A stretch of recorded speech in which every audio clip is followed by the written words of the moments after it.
ठीक है ना। तो देखो आप शेप ड्रॉ करके देखते हैं इसके, तो इस तरह की आपको सिचुएशन मिलेगी। ठीक है ना। देखो मैं कैसे ड्रॉ कर रहा हूँ, 2a cos kx sin omega T आपकी इक्वेशन, ये ऊपर जो लिखी हुई है 2a cos kx, यहाँ पे भी लिख देते हैं क्या है ये 2a। यहाँ पर ये क्या था, जो सुपर इम्पोज करने वाली वेव्स थी उनका एम्पलीट्यूड अपोजिट डायरेक्शन में है। ठीक है ना, ये आपकी इक्वेशन है। तो x इक्वल टू 0 पर cos kx क्या होगा, मैक्सिमम होगा। ठीक है ना। तो x इक्वल, देखो आप एक बार इसका करो, यही थी क्या अपनी 2a, नहीं कुछ और तो नहीं थी, यही थी ना 2a cos kx sin omega T. ठीक है, तो t इक्वल टू 0 पर देखो आप एक बार, पहले t इक्वल टू 0 पे लिखा है, तो t इक्वल टू 0 पर तो y 0 ही है, तो इसका मतलब स्ट्रिंग एकदम स्ट्रेट है। ठीक है ना, क्लियर है आपको ये। और cos kx 0 वाले पॉइंट निकाले आपने, तो x इक्वल टू 0 पर तो एंटी नोड है, क्योंकि मैक्सिमम डिस्प्लेसमेंट है, cos 0 1 होता है। ठीक है ना, तो ये एंटी नोड वाला पॉइंट है।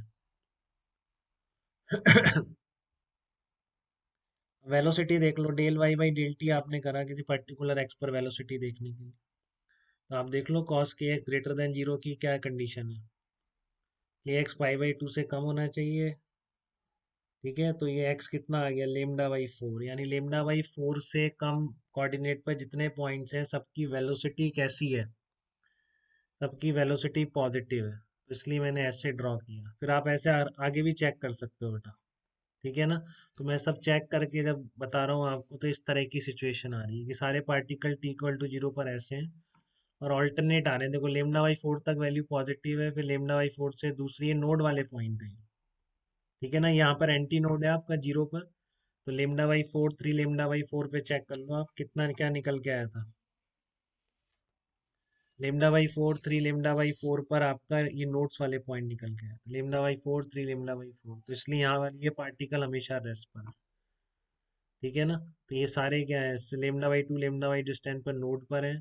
यहाँ पर मैक्सिमम एम्पलीट्यूड होता है, तो टी बाई 4 अभी सब मीन पोजीशन पर है, क्योंकि देखो आप स्ट्रिंग टी इक्वल टू 0 पर सारे पॉइंट्स की जो वाई है वो सब पॉइंट्स का 0 है। ठीक है ना, उसके बाद ऐसा होता है कि इस पर जो वेलोसिटीज ऐसे हैं कि ये ऊपर जा रहे हैं फिर अगले सेगमेंट के नीचे जाएंगे, ये उससे दिख रहा है इक्वेशन से, कॉस के एक्स की वैल्यूज से, कि फिर इसके बाद वाले ऊपर जाएंगे फिर नीचे आएंगे। तो आपका अभी भी स्टिल फ्रीक्वेंसी तो हर एस एच एम की क्या है, ओमेगा ही है। देखा आपने 2a cos के एक्स साइन ओमेगा टी, हर की फ्रीक्वेंसी ओमेगा ही है। तो t बाय 4 के बाद सारे मीन पोजीशन से कहाँ पहुंच जाएंगे, एक्सट्रीम पोजीशन तक, तो इस तरह की शेप हो जाएगी t/4। ये नहीं हिलेंगे, ये नहीं हिल रहे। ठीक है, t/2 पर क्या होंगे, वापस अपनी मीन पोजीशन पर आ जाएंगे, आधा ऑसिलेशन पूरा हो जाएगा। ठीक है ना, तो सारे इस तरह से मीन पोजीशन पे आ जाएंगे, फिर अपोजिट जाएंगे। ठीक है, तो 3t/4 पर सारे क्या होंगे, वापस एक्सट्रीम पोजीशन पर पहुंच जाएंगे। 3t/4 पर वापस क्या करेंगे, सारे एक्सट्रीम पोजीशन तक पहुंच जाएंगे। ये मैंने उल्टा कर दिया, ये मेरे को यहाँ बनाना चाहिए था।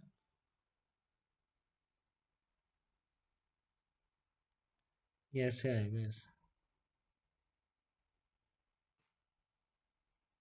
ठीक है ना, ये 3t/4 पर t/2 यहाँ पर हो गया, 3t/4 पर इधर एक्सट्रीम पर पहुंच गया, एंटी नोड वाला पॉइंट है ना। ठीक है ना, और ये एंटी नोड है, ये एंटी नोड है, तो ये इस तरह से हर टू नोड्स के बीच एग्जैक्टली एक एंटी नोड होगा। देखो आपको ये समझ में आ रही है कि ये हटा देना, ये नहीं, ये नहीं है, ये वाला सही है ठीक है, तो इस तरह से आपका फिर एक ऑसिलेशन पूरा हो गया, तो वापस ही आ गए। तो आप देखो इसमें इंपॉर्टेंट बात की, एक ऑसिलेशन में 2 बार स्ट्रिंग स्ट्रेट होती है। ठीक है ना, बस कुछ पॉइंट अपनी जगह से नहीं हिले हैं, वो बिल्कुल नोट्स रहेंगे कि देखो आप समझ में आ रहा है कैसे ऑसिलेट कर रहे हैं। तो इससे और भी एसएचएम के बारे में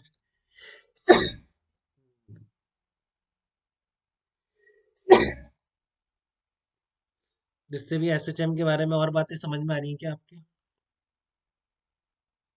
कि देखो ये पार्टिकल जो है ना बेटा, ये वाले, ये समझ में आ रहा है आपको कि ये जैसे मीन पोजीशन पर एक प्लस एक ही तरफ जा रहा है और एक माइनस एक ही तरफ जा रहा है, तो सर्कल में अगर आप ध्यान से देखो एसएचएम के, तो क्या होगा, ये पोजीशन है जो प्लस एक ही तरफ जाते हैं, इसमें मेन पोजीशन से दूसरी ही है, तो इनके बीच फेज डिफरेंस कितना है, पाई का फेज डिफरेंस नहीं है क्या? बताइए ध्रुव, ये दिख रहा है क्या आपको? इन दोनों के पार्टिकल्स में फेज डिफरेंस कितना है?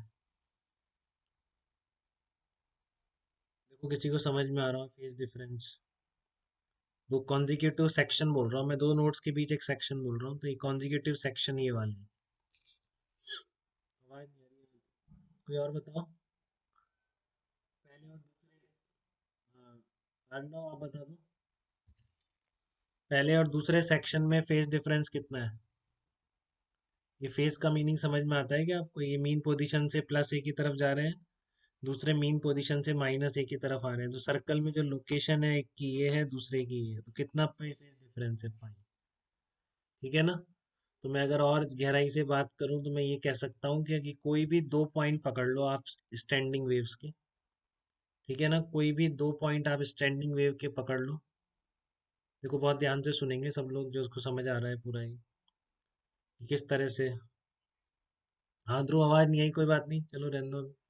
अभी सुनो, आपकी स्टैंडिंग वेव्स में कोई भी दो पॉइंट आप पकड़ लो। ठीक है? तो वो दोनों पॉइंट्स में फेज डिफरेंस या तो जीरो होगा या पाई होगा, इसके अलावा कोई फेज डिफरेंस दूसरा है ही नहीं। देख लो, आप निकाल दो तो मान जाऊंगा। ठीक है ना?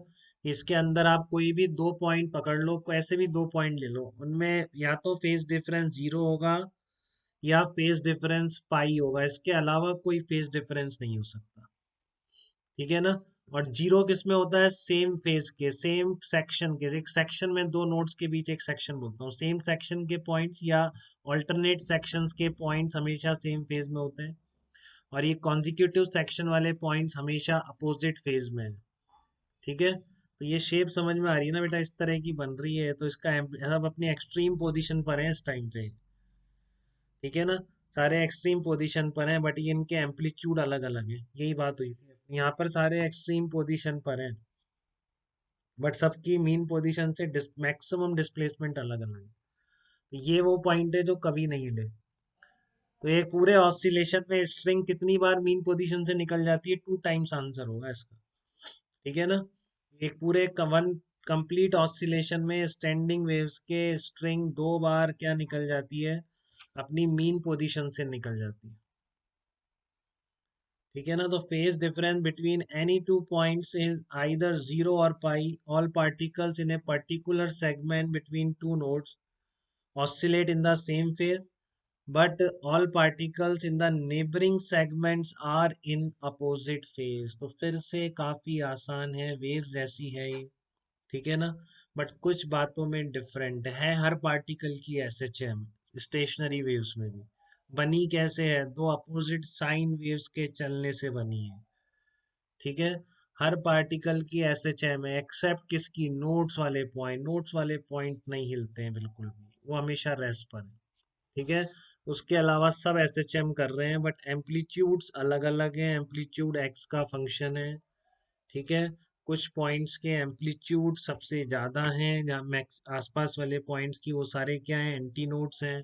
Distance between any two nodes और एंटी नोड्स हमेशा लेमडा बाई टू है। ठीक है? तो ये कुछ बातें बहुत ही ज़्यादा अच्छी तरह समझ में आती हैं उस इक्वेशन का एनालाइज करने से। फिर हम इन सब बातों को अब याद रख लेंगे आगे, प्रॉब्लम सॉल्विंग की प्रैक्टिस जब हम करेंगे तो ये सब बातें पता होनी चाहिए, तभी प्रॉब्लम्स हो पाएंगी।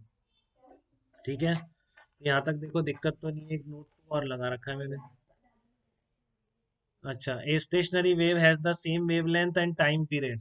प्लेट में लग रहा है। Stationery waves has the same wavelength and time period और फ्रीक्वेंसी एज कंपोनेंट वेव्स। ठीक है ना? ठीक है, तो फ्रीक्वेंसी, वेवलेंथ, वेवलेंथ सब वही है जो कि कंपोनेंट वेव्स की होती है। ठीक है? बट जो है आपका फ्रीक्वेंसी वही रहती है, बट शेप बिल्कुल अलग हो गई है, चीज़ बिल्कुल अलग हो गई है, कि इस सेंस में कि आपका कुछ पॉइंट्स कभी नहीं हिलते हैं, बल्कि प्रोग्रेसिव वेव में ऐसा नहीं होता है। तो आप एक बार कुछ डिफरेंस भी देख लीजिए। ठीक है ना? थोड़ी और आपको समझ आ जाए। वेव सामने रख के हम डिफरेंस देखते जाते हैं ट्रैवलिंग वेव और प्रोग्रेसिव वेव के बीच। तो travelling wave and stationary waves में डिफरेंस, तो ट्रैवलिंग वेव या प्रोग्रेसिव वेव में disturbance produce in region propagates with a definite velocity, but in standing wave it is confined to a region it is produce. ठीक है ना? तो बिल्कुल confined reason में, जहाँ से रिफ्लेक्ट होके वापस आ गई है वेव। ठीक है? तो इन दोनों के एक तो इंसिडेंट और रिफ्लेक्टेड वेव का सुपरपोजिशन है। In travelling all particles have the same amplitude but in stationary wave different particles have different amplitude. ठीक है ना। इन स्टैंडिंग वेव क्या होता है, particles at nodes always remains at rest. ठीक है ना। But in travelling waves there is no particle which always remains at rest. तो आपकी स्टेशनरी वेव्स में क्या है, पार्टिकल्स नोड्स पर हमेशा रेस्ट पर है। ठीक है। But in travelling wave there is no particle which always remains at rest. But travelling wave में ऐसा कोई पार्टिकल नहीं है जो कि हमेशा रेस्ट पर रहता हो। In standing waves all particles cross mean position together but in travelling wave there is no such instant when all the particles are at mean position together. आपका ट्रेवलिंग वेव में ऐसा कोई इंस्टेंट नहीं है जब सारे पार्टिकल्स सेम मीन पोजीशन से साथ में पास हो रहे हो। ठीक है। In traveling wave, energy is transmitted from one region of space to other, but in standing wave, energy of one region is always confined in that region. ठीक है। तो ये कुछ डिफरेंसेस हैं जो स्टैंडिंग वेव को आपकी जो प्रोग्रेसिव वेव्स थी उससे अलग करते हैं। ठीक है। यहाँ तक कोई डाउट तो नहीं बेटा, ये बताइए मुझे।